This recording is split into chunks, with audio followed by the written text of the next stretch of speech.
Éternel, nous voulons te louer ce matin et nous voulons honorer ta sainte présence au milieu de nous. Nous savons que là où un, deux sont réunis en ton nom, Seigneur Jésus, tu es au milieu de nous. Alors nous sommes dans l'assurance que tout ce qui va sortir de ma bouche est tout simplement inspiré par toi. Je veux que tu puisses me faire descendre pour que toi, tu puisses monter et apporter la parole que tu as prévue pour tes enfants ce matin. Alléluia. Soyez les bienvenus dans la maison de l'Éternel. Alléluia. Ô Dieu de gloire. Aujourd'hui, plus que jamais, mes amis, nous devons être prêts et attentifs, car nous sommes vers la fin des temps. Nous sommes plus vers la fin qu'à son commencement, n'est-ce pas? N'est-ce pas? J'aimerais que pendant que je vais parler de la part de Dieu, que vous puissiez me répondre. J'aimerais qu'on ait des échanges, que vous soyez avec moi. Dis Amen. Alléluia. Nous venons de passer un nouveau cap, celui de l'obligation, de la contrainte et de la dictature. Jamais on n'aurait pu penser qu'en France, que nous puissions être obligés de perdre notre liberté. Actuellement, le monde traverse une pandémie, comme vous le savez, sans mesure, entraînant une crise économique, une crise sanitaire. Le trouble, la confusion, la peur sévissent et personne ne peut y échapper. Il y a 2000 ans de cela, notre Seigneur Jésus-Christ disait à ses disciples, dans Matthieu 24, au verset 6, « Vous entendrez parler de guerre et de bruit de guerre. Gardez-vous d'être troublés. Car il faut que ces choses arrivent, mais ça ne sera pas encore la fin. » Nous sommes en train de traverser des guerres, des bruits de guerre, des pandémies, des inondations. Imaginez un peu le pays, l'un des plus grands pays du monde, l'Allemagne, qui a été frappé par une inondation subite. La pluie est tombée, mais elle a fait du grabuge. Il y a eu des morts. Les gens ont perdu beaucoup de choses. Toute une vie construite, détruite en une nuit. Mes amis, aujourd'hui, nous devons être prêts. Lorsque nous étudions l'eschatologie, ça veut dire les temps de la fin, nous nous rendons compte que plusieurs des événements cités dans la parole de Dieu ont été accomplis. D'accord? Ont déjà été accomplis. Il reste quoi? S'il faut les citer, on peut les citer. Alléluia. Il reste que les 10 nations se rassemblent. Il y a 10 nations qui doivent se rassembler pour lutter contre Israël. Il reste la construction du temple en Israël pour que l'Antéchrist vienne siéger et dire que c'est lui le Christ. Mes amis, il reste la formation du nouvel ordre mondial. Et nous ne sommes pas loin. Nous ne sommes pas loin de cela. Ça arrive à petit feu, mais ça arrive. Si vous avez les yeux ouverts, vous pouvez comprendre que c'est là, à la porte. Aujourd'hui, mon sujet est soyons prêts. Soyons prêts. Soyons prudents, soyons vigilants, parce que nous avons été enseignés. Soyons prêts et tenons-nous prêts. Soyons prudents et tenons-nous prêts. Parce que ça peut arriver d'un instant, d'un éclat, d'un claquement de doigts, d'un clin d'œil. Jésus peut revenir.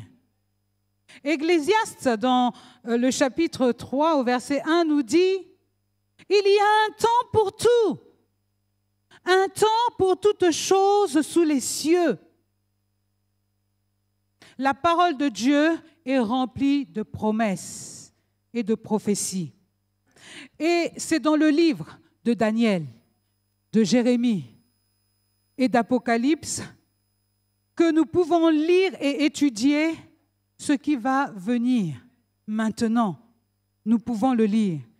Avant, la parole de Dieu n'était réservée qu'aux prêtres. La parole de Dieu n'était réservée qu'à ceux qui venaient parler. Et encore, ceux qui venaient parler ne lisaient même pas la parole de Dieu.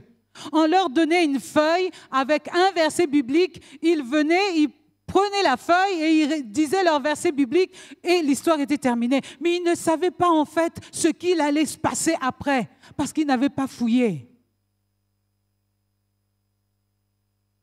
Vous voyez, mes amis, comment le temps passe vite. Le temps passe vite. Les années passent vite. Les mois passent vite. Les semaines passent vite. Les heures passent vite. Vous savez, moi qui travaille tous les jours, je me dis, mais ce n'est pas possible. Ce n'est pas possible. C'est aussitôt travailler, aussitôt dormir, aussitôt se lever, aussitôt repartir, aussitôt travailler, aussitôt se lever, aussitôt... Mais c'est comment ? Hier, on a fêté Noël. Bientôt, nous allons fêter Noël. Mes amis, le temps passe vite. Jésus revient. La nature le sait. Les cieux le savent. Même les animaux le savent. Et ils se préparent en la circonstance. Alors, nous, est-ce que nous nous préparons ? Est-ce que nous sommes vigilants? Est-ce que nous sommes prudents? Est-ce que nous sommes vigilants et prudents? Que signifie vigilant? Que signifie prudent? 1 Pierre au verset 1 Pierre au chapitre 1 du verset 13 nous dit « C'est pourquoi tenez votre esprit en éveil » et faites preuve de modération. Tenez votre esprit en éveil et marchez, faites preuve de modération. Ça veut dire que tout ce que je dois faire, je dois réfléchir. Que signifie être prudent? C'est quelqu'un qui agit avec prudence, avec prévoyance. C'est une attitude, c'est un comportement, c'est une façon de vivre. C'est une décision que je dois prendre, un choix que chacun doit prendre. Je peux aujourd'hui décider de marcher en insensé, en caméléon, en médisante. Je peux décider de fonctionner comme je veux. Vous savez, le Seigneur nous a laissé le libre arbitre pour marcher comme on veut. Est-ce que vous avez vu le Seigneur vous mettre des chaînes aux pieds pour vous retenir? Pourquoi? Parce qu'il vous a laissé sa parole pour déterminer comment il faut marcher dans ce monde. Être prudent, c'est agir avec sagesse. C'est calculer la dépense. C'est faire un business plan. C'est consulter les experts lorsque je veux bâtir une maison. Je dois aller voir des architectes pour leur dire, pour leur demander comment est-ce que ce terrain est viable? Est-ce que ma maison, lorsque je vais la bâtir, elle va tenir? Lorsque je dois signer un contrat, je dois d'abord lire mon contrat. Parce que si je ne lis pas mon contrat, il y a des choses cachées qui sont écrites en tout petit. C'est écrit en tout petit, tout petit, tout petit. Et lorsqu'il y a un problème, vous revenez vers l'acheteur vous dit, non, c'était écrit, que c'est ni repris, ni échangé. Vous vous dites, ah mince, j'avais pas lu ça. Eh oui, agir avec prudence. C'est vivre d'une façon décalée du reste du monde. Sais-tu que tous les coups bas des personnes qui te font du mal te propulsent vers les hauteurs de l'amour? Est-ce que tu es au courant que tu ne dois pas rendre le mal pour le mal et tu dois être prompte à pardonner? C'est ça la prudence. Pourquoi je dois faire cela? Parce que je sais que si je rends le mal pour le mal, c'est-à-dire que je vais plus m'enfoncer, plus je vais m'enfoncer. Quelqu'un m'a fait du mal. Moi, imaginez, je suis mariée. Imaginez, je suis mariée. Il y a une femme, chez nous on les appelle les nzélé, une belle femme qui vient tourner autour de mon mari. Hein? J'agis comment? J'agis comment? Est-ce que j'agis en folie? Est-ce que j'agis en combattante? Est-ce que je vais boxer la dame? Non. Il faut agir avec sagesse. Nous devons d'abord rentrer dans le lieu de prière. Nous devons d'abord rentrer dans le lieu de prière. Parce que le Seigneur qui m'a donné mon mari, il sait pourquoi il me l'a donné. Il n'a pas donné à Josette, à Paulette, à Yvette, à Georgette, à Véronica. Il a donné à Colette.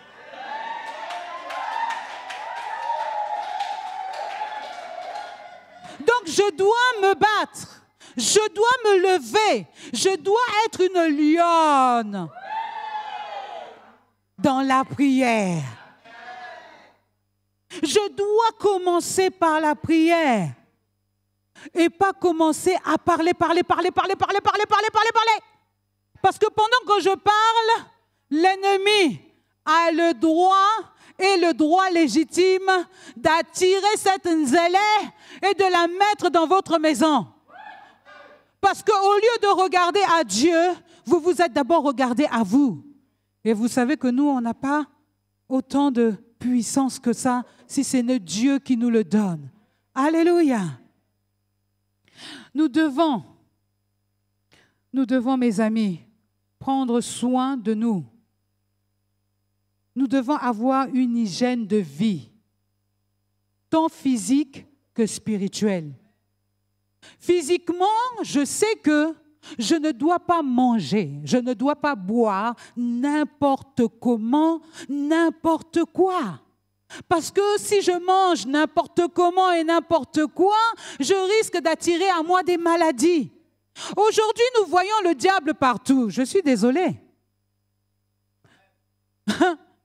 Aujourd'hui, nous voyons le diable partout. Je suis désolée.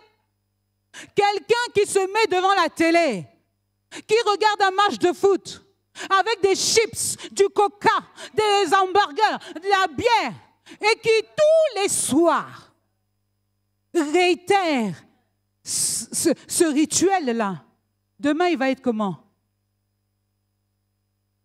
Il va grossir, il va être obèse. Et surtout en ce moment, mes amis, la Covid ne blague pas avec les obèses. La Covid cherche les obèses. Donc, lorsque la Covid arrive, nous allons dire, oh, c'est le diable. Non, mes amis, ce n'est pas le diable. C'est parce que nous avons trop mangé, nous nous sommes négligés physiquement. Et ça, Dieu nous dit d'être prudents. Nous ne devons pas seulement être prudents physiquement, mais aussi spirituellement.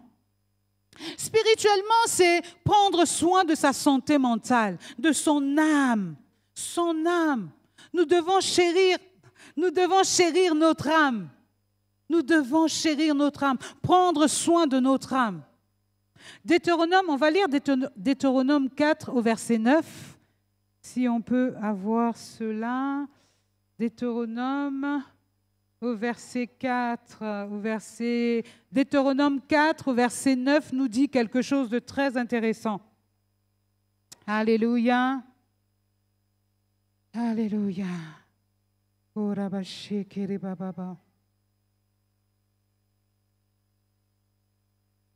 Deutéronome.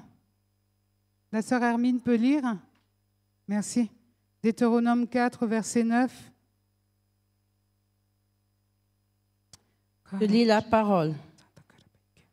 Seulement, prends garde à toi et veille attentivement sur ton âme tous les jours de ta vie, de peur que tu n'oublies les événements que tes yeux ont vus. Amen. et qu'ils ne s'éloignent de ton cœur. Fais-les connaître à tes fils et aux fils de tes fils. Amen.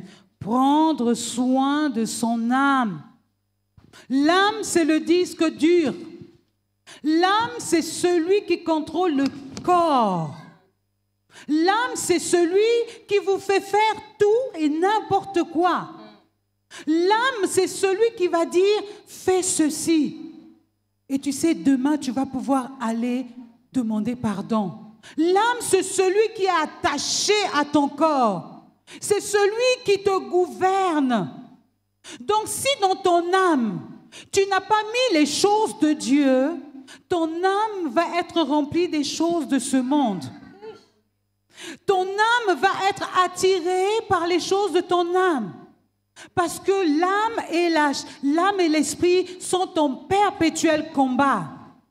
Si tu nourris ta parole, si tu te nourris de la parole de Dieu, ton âme va être attirée par les choses d'en haut.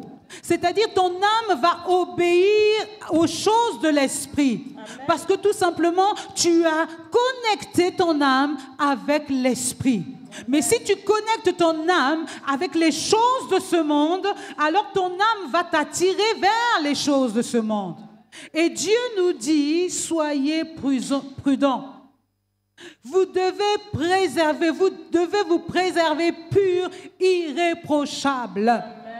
Car Jésus revient chercher, non pas une église idolâtre. Jésus ne vient pas chercher une église idolâtre. Jésus ne vient pas chercher une église impudique. Jésus ne vient pas chercher une église souillée. Jésus revient chercher une église glorieuse, une église sainte, une église qui n'a ni ride ni tache.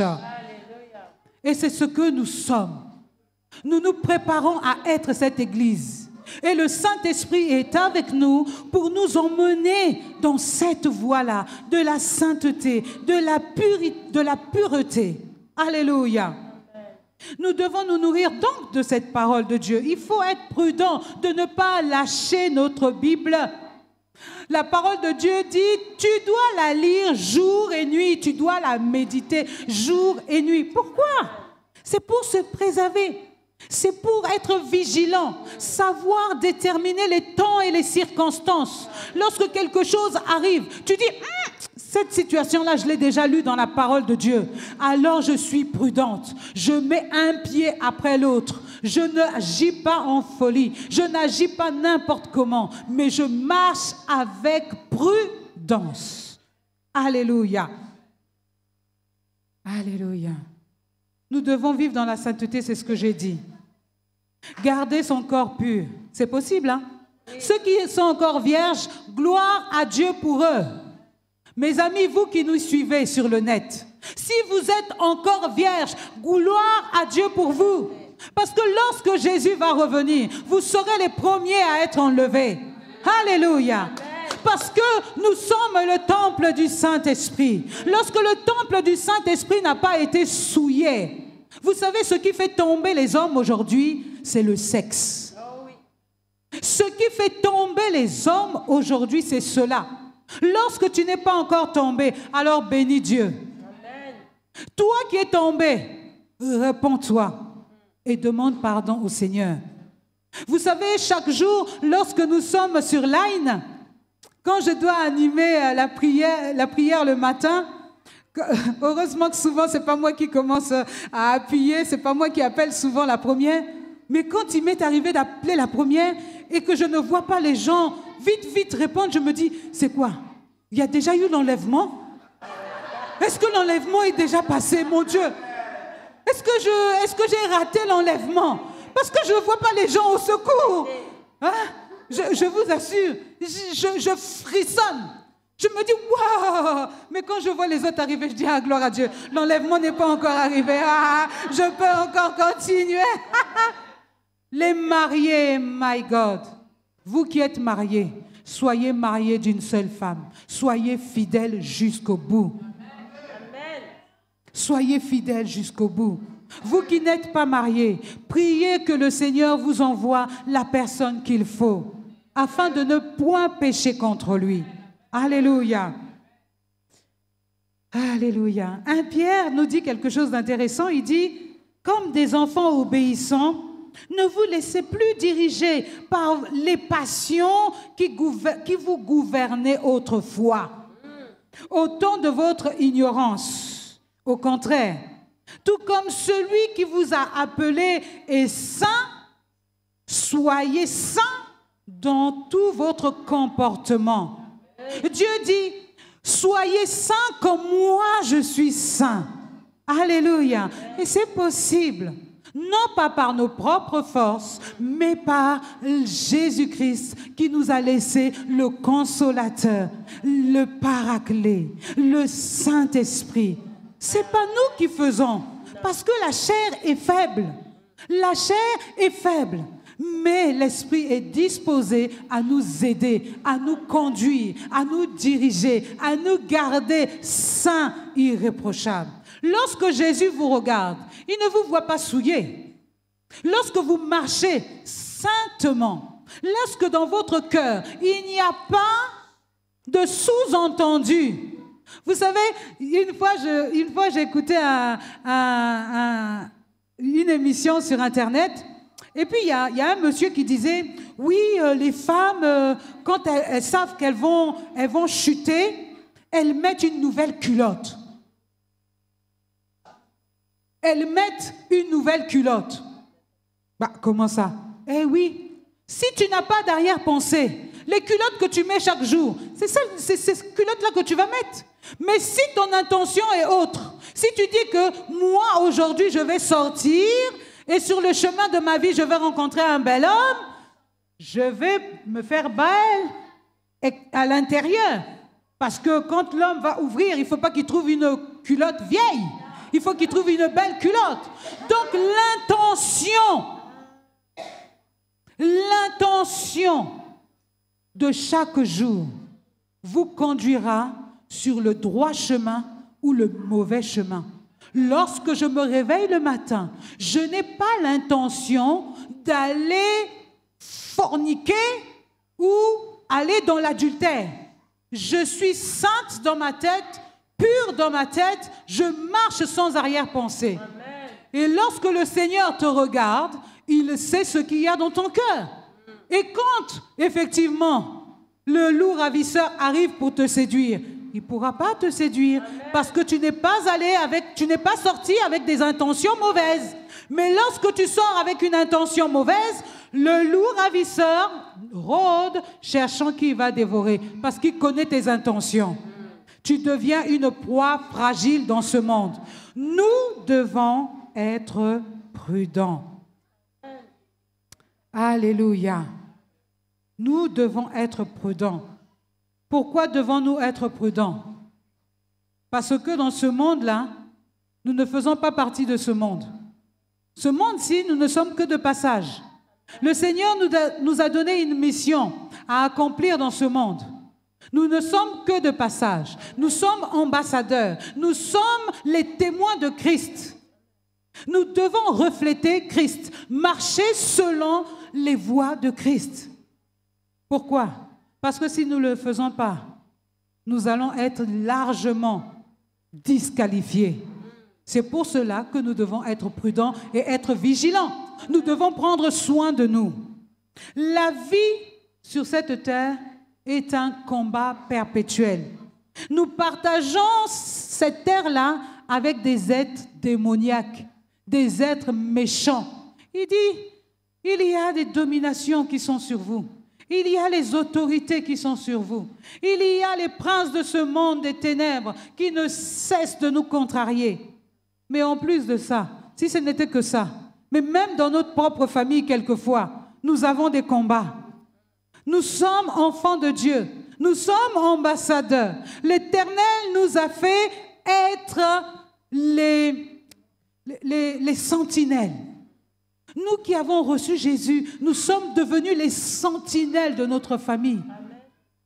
Vous savez, je vais vous raconter une histoire. Une fois, mon mari cherchait quelque chose dans la bibliothèque. Et puis, il fouille.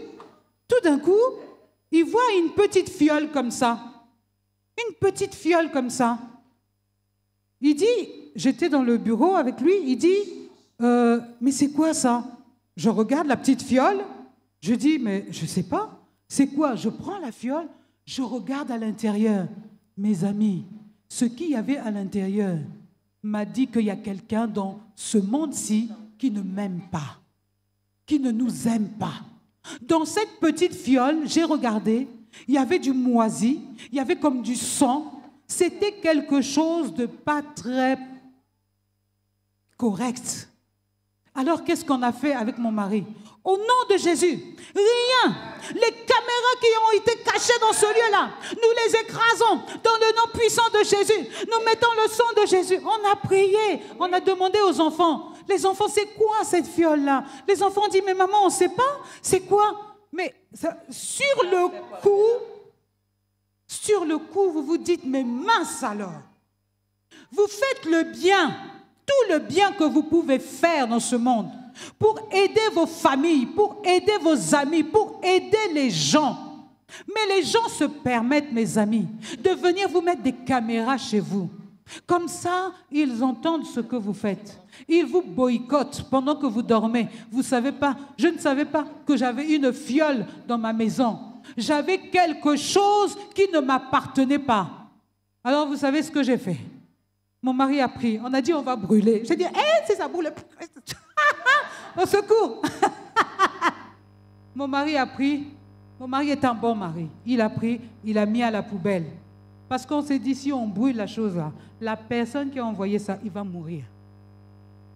La personne qui avait une mauvaise intention, qui voulait nous faire du mal, qui voulait nous mettre les bâtons dans les roues. Si nous avions brûlé cette fiole-là, la personne-là aujourd'hui serait morte. Et je dis à cette personne qui me regarde aujourd'hui, tu as échoué au nom puissant de Jésus-Christ. Alléluia. Soyez sobres et priez sans cesse, car le diable rôde. Il ne rôde pas seul. Il utilise les êtres tels que nous. Il utilisera les personnes les plus proches de vous pour vous fliquer, pour vous faire du mal. Mais n'ayez pas peur, vous avez le Saint-Esprit. Vous avez Dieu avec vous. Nous avons Jésus qui est notre avocat. Nous avons le Saint-Esprit qui est avec nous en permanence. Nous avons les anges qui campent autour de nous à chaque instant. Et vous savez quoi? Le summum, nous avons Dieu Tout-Puissant qui nous aime tellement et qui ne veut pas que nous périssions. Il veut que nous soyons sauvés. Alléluia. Alléluia. Alléluia. Jésus. La Bible nous parle des faux prophètes. La Bible nous parle de faire attention aux faux prophètes. Il va y avoir des gens... Ah, Seigneur Jésus-Christ de Nazareth. Matthieu au chapitre 7 et le verset 15 nous dit, Sœur Armine, si tu as la parole près de toi, Matthieu 7. Matthieu 7. Alléluia. Matthieu 7, verset 15. Je lis la parole. Alléluia. Gardez-vous des faux prophètes. Ils viennent à vous comme des brebis, mais au-dedans, ce sont des loups ravisseurs. Verset 16. Vous les reconnaîtrez à leurs fruits. Cueille-t-on des raisins sur des épines ou des figues sur des chardons? Amen. Lorsque les faux prophètes arrivent, nous les reconnaîtrons. Pourquoi? Parce qu'ils blasphèment. Ils disent des mensonges sur notre Seigneur Jésus. Ils disent des mensonges. Ils calomnient notre Seigneur. Ils disent que non, Jésus n'est pas le Fils de Dieu. Si Jésus était le Fils de Dieu, pourquoi il est mort? Il est Fils de Dieu. Il aurait pu dire, allez, d'un renvers de main, dégager tous ces Romains, tous ces gens qui voulaient le pendre. Il vous donne par A plus B des raisons pour vous faire comprendre que Jésus n'est pas le Fils de Dieu. Et ça, c'est un mensonge. Il y a les apostates. Les apostates, ce sont les gens qui sont avec nous, mes amis. Ils font partie de la maison.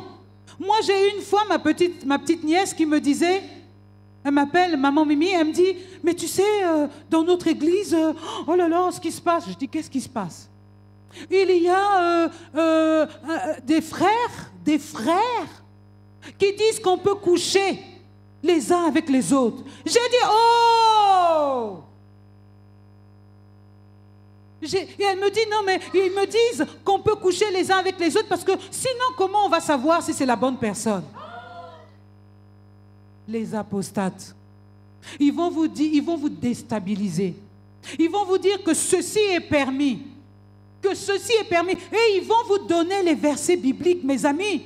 C'est des gens qui lisent la parole et qui tordent la parole pour nous faire tomber.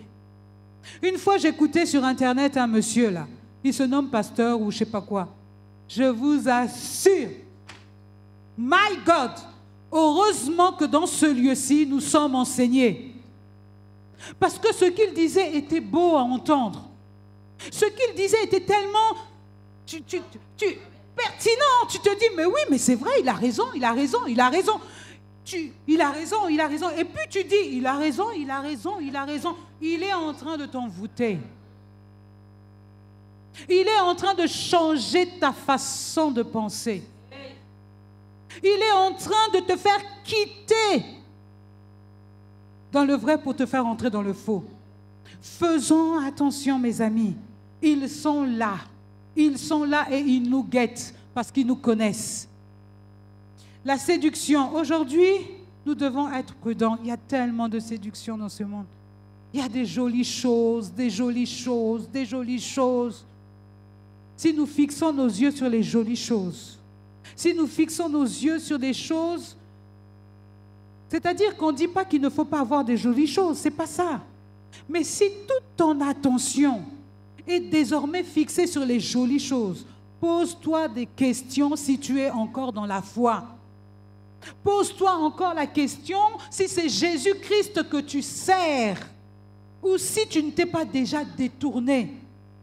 Dieu ne dit pas qu'il faut que nous soyons moches. Nous pouvons acheter de belles chaussures. J'ai travaillé, j'achète ma chaussure. J'ai travaillé, j'achète mon sac. Mais il ne faut pas que ces choses deviennent pour nous une occasion de chute, une occasion de nous éloigner de Dieu, une occasion de devenir fanfarons, égoïstes. Alléluia. Il ne faut pas que ces choses nous éloignent de notre Seigneur Jésus. Mes amis, nous devons être prudents parce que nous attendons l'avènement de notre Seigneur Jésus. Nous attendons parce qu'il doit venir. Il a dit et il le fera. Il a dit, je m'en vais vous préparer une place. Pourquoi Jésus dit, je m'en vais vous préparer une place? Il est en train de faire de jolies maisons pour chacun de vous. Il ne faut pas qu'on déçoive notre Seigneur. C'est pour cela que nous devons être prudents, vigilants, parce que nous avons nos noms ont été écrits dans le livre de vie dès le commencement. Est-ce que vous savez que quand vous étiez dans le ciel, avant d'être humain, le Seigneur vous a posé la question de savoir, est-ce que tu veux vraiment aller dans cette famille-là?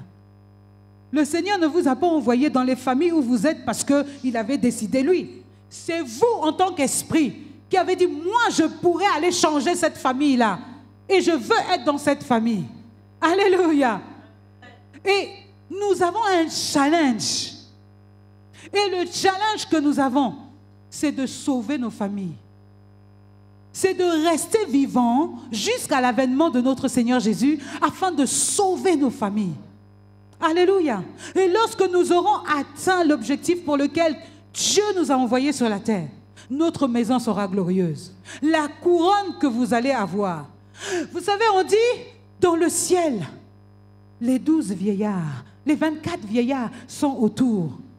Mais après les 24 vieillards, il y a tout un peuple dehors. C'est nous. C'est nous. Est-ce que tu te vois dans le ciel près de ton Dieu? C'est nous. C'est nous. Donc nous devons être prêts. Ne soyons pas comme les 5 vierges folles. Soyons comme les vierges sages. qui chaque jour veillent sur leur lampe. Chaque jour, elles allument. Dès que la flamme veut s'éteindre, hop, elles remettent de l'huile d'onction.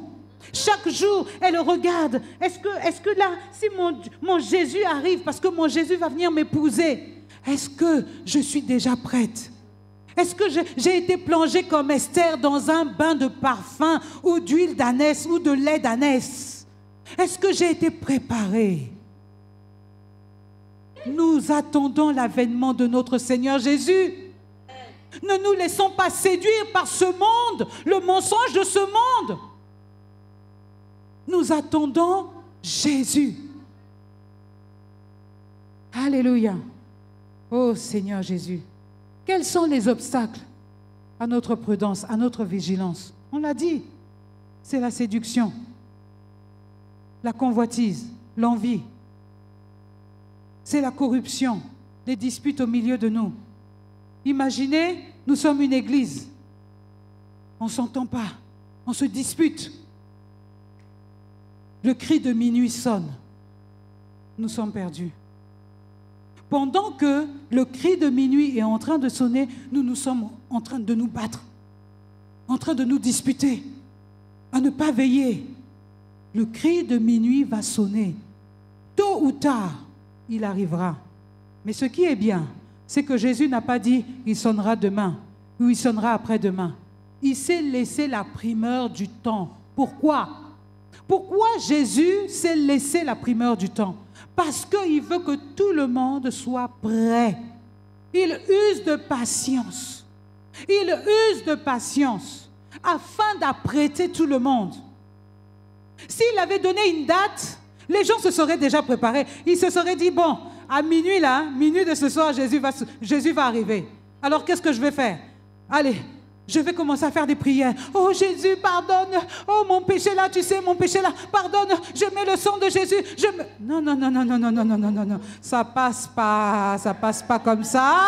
C'est pas comme ça que Dieu veut nous sauver. Dieu ne veut pas nous sauver de la sorte. Il veut être le premier dans nos vies. C'est-à-dire, si je choisis Jésus, c'est Jésus au début, Jésus au milieu, Jésus à la fin. Il n'y a pas à tergiverser avec ça. Il n'y a pas je rentre un peu, je sors. Il n'y a pas je vais un peu à gauche, je reviens. Non. Tu as choisi de faire partie de ce ministère. Reste-y. Tu as choisi de venir dans ce lieu. Reste-y. Qui ne dit pas que Jésus veut te trouver ici? Qui ne dit pas que Jésus t'attend ici? Parce qu'il t'a donné quelque chose que tu dois faire ici. Pour que l'église du Seigneur Jésus brille et éclaire tous ceux qui sont dehors et qui sont perdus. Alléluia. Tu es à ta place ici. Tu dois éviter les distractions, la distraction, la cupidité, la distraction, le doute. Surtout en ce moment, nous avons été frappés par le doute. Moi qui suis infirmière, je suis obligée de me faire vacciner. Et vous savez comment le diable réagit? Comment le diable travaille? Vous savez que le diable connaît la parole de Dieu mieux que nous. Il sait exactement comment vont arriver les événements de la fin. Il sait, il connaît que les enfants de Dieu ont peur de la marque de la bête. Alors qu'est-ce qu'il a fait? Il a tourmenté les enfants de Dieu. Il a tourmenté toute une terre avec l'histoire du vaccin. Mes amis, le vaccin, ce n'est pas le signe de la bête. Et quand bien même ça serait signe de la bête, où est notre Dieu? C'est-à-dire que tout ce que nous faisons ici est perdu? Non. Le Seigneur a dit, ne travaillez pas en vain. Là où nous sommes ici, nous travaillons pour le Seigneur. Ce n'est pas Satan qui va venir mettre une marque pour que nous périssions. Où est Jésus alors? Où est Dieu alors? Où sont les anges alors? Jésus est vivant et il est notre gardien. C'est lui qui nous dit, il nous inspire, il nous parle, il nous convainc. Il nous convainc. Quand l'histoire du vaccin est arrivé, tout de suite, j'ai dit, advienne que pourra. J'ai dit, advienne que pourra. Dieu est Dieu. Ou il est Dieu, ou il n'est pas Dieu. Ou il veut me voir dans son royaume, il ne veut pas me voir dans son royaume. Nous ne travaillons pas en vain, mes amis. Satan a voulu nous troubler. Satan a voulu nous inquiéter. Satan a voulu nous malmener. Mais restons vigilants. Ne nous laissons pas troubler. Pendant que nous sommes troublés avec l'histoire du vaccin, lui, il est en train de faire autre chose. Il est en train de créer encore d'autres zizanies quelque part. Il est en train de faire encore des choses que nous ne voyons pas. Pourquoi? Parce que nous sommes troublés avec le vaccin. Nous ne sommes plus vigilants. Toutes nos prières, c'est maintenant, oh Seigneur, au nom de Jésus, le vaccin. Ah nanana, non, mes amis, soyons vigilants. Si Dieu est Dieu, Dieu ne nous laissera pas tomber. Si Dieu est Dieu, s'il dit qu'il nous a préparé une place, c'est que nous avons la place et que nous serons avec lui. Alléluia. Alléluia. Ce matin, Dieu veut te dire quelque chose. Dieu veut attirer ton attention. Il veut te faire entrer dans son appel, dans son amour. Il te dit, lève-toi et brille. Arrête d'être distrait. Lève-toi et brille. Dieu t'a mis dans ce monde pour que tu sois la lumière du monde, pour que tu sois le sel du monde. Ne perdons jamais l'objectif de notre vie sur cette terre. Ne nous embrouillons pas avec les choses du diable. Il est là, nous le savons, et nous connaissons ses œuvres. Mais pendant que lui, il est en train de semer la zizanie, nous sommes sur la montagne et nous brillons. Nous apportons la réponse à ceux qui n'ont plus d'espoir. Nous apportons le réconfort à ceux qui sont fatigués et chargés. Si aujourd'hui les enfants de Dieu n'ont plus cet objectif, nous sommes perdus. Et c'est pour cela que le diable est en train de fouetter. Parce que les enfants de Dieu ne regardent plus dans la direction de notre Seigneur Jésus. Aujourd'hui, les enfants de Dieu cherchent le bonheur. Aujourd'hui, les enfants de Dieu cherchent à amasser des trésors. Oui, vous êtes riches. Oui, vous êtes riches. Oui, vous êtes guéris. Oui, donnez ceci. Les prophéties. On court après les prophéties. On court après les richesses. Et on oublie que Jésus nous attend quelque part. Jésus nous attend quelque part. Et beaucoup d'enfants de Dieu ne sont pas là où Jésus les attend. Nous devons revenir à notre premier amour. Notre premier amour, c'est Jésus. Que ferait Jésus à ma place devant telle situation? Que ferait Jésus à ma place devant telle situation? Non pas que ferait le prophète un tel, que dirait le pasteur à un tel. Aujourd'hui, on court plus vers les pasteurs, les prophètes, les prophéties, les miracles, que vers Jésus. Jésus nous dit, soyez prudents. Soyez prudents. Vous avez bien commencé. Il faut aller jusqu'au bout. Et nous savons que le bout arrive. Ne perdons pas l'objectif de notre Seigneur. Alléluia. Alléluia. Alléluia. Oh. Alléluia. Quelques conseils bibliques. Proverbe 4, verset 23, il nous dit, « Garde ton cœur plus que toute autre chose, car de lui viennent les sources de la vie. » Alléluia. Nous avons Matthieu 26, 41, nous dit, « Veillez et priez afin que vous ne tombiez pas dans la tentation. L'esprit est bien disposé, mais la chair est faible. » Alléluia. Alléluia. Il y a encore quelque chose qui m'a bien plu ce matin, c'était 1 Corinthiens 10 au verset 12 qui dit « Ainsi donc que celui qui croit être debout prenne garde de tomber. Que celui qui croit être debout prenne garde. Parce qu'on peut tomber. Mais il faut vite se relever. Alléluia. Il dit aussi, ça c'est moi qui ai dit, nous devons devenir des maîtres pour les autres, enseigner les autres. Ce que nous apprenons, enseignez-le aussi aux autres. Nous devons donner. Si nous ne donnons pas, nous allons grossir aussi. La parole de Dieu va nous faire exploser. Ça serait dommage. Plus nous donnons, comme papa dit souvent, le lait maternel doit se renouveler. Plus vous donnez la tétée à l'enfant, plus le lait se renouvelle. Nous devons donner la tétée à ceux qui sont encore des népios, des bébés spirituels.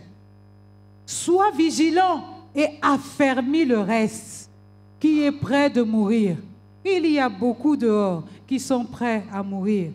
Car je n'ai pas trouvé tes œuvres parfaites devant mon Dieu. Nous devons prendre soin des autres. Nous devons prendre soin des autres. Sois la sentinelle de ta maison. Ecclésiaste 3, au 17e verset dit, « Fils de l'homme, je t'établis comme sentinelle sur la maison d'Israël. » Tu peux dire, « Je t'établis sentinelle sur ma maison. » Tu écouteras la parole qui sortira de ma bouche et tu avertiras ta maison de ma part. C'est ce pourquoi nous sommes là. Alléluia. Ne soyons pas troublés, ne soyons pas divisés, soyons unis, fixons nos yeux sur Jésus. Il est le rémunérateur de toutes choses. Nous ne travaillons pas en vain, mes amis. Nous ne travaillons pas... Oh! Vous croyez que ce que je suis en train de faire là, c'est en vain? Oh non, je suis en train de préparer ma maison au ciel. Et puis je prépare ma maison au ciel. Je prépare la maison de mon mari. Vous savez, on dit souvent que quand vous allez arriver au ciel, chacun pour soi. C'est pas, oh chérie, donne-moi la main. C'est chacun pour soi. Dieu va juger chacun en fonction de ses actions, de ses œuvres. Alléluia. Soyez tous bénis au nom de notre Seigneur Jésus. Amen. Dieu nous aime. Il attire notre attention en ce temps-ci parce que le monde, nous étions troublés. Et moi, la première, j'étais troublée. Et le Seigneur m'a dit, sois prudente, sois vigilante. Je suis avec toi. Ne promène pas tes regards inquiets, car je suis avec toi. Je marche avec toi. Amen. Tous les jours, je suis avec toi. Amen. Alléluia. Amen. Amen. Amen. Amen. Alléluia. Amen. Acclamons le pasteur Colette. Merci Seigneur pour ce beau message. Merci Seigneur pour ce beau message. Est-ce que vous avez été bénis? Amen.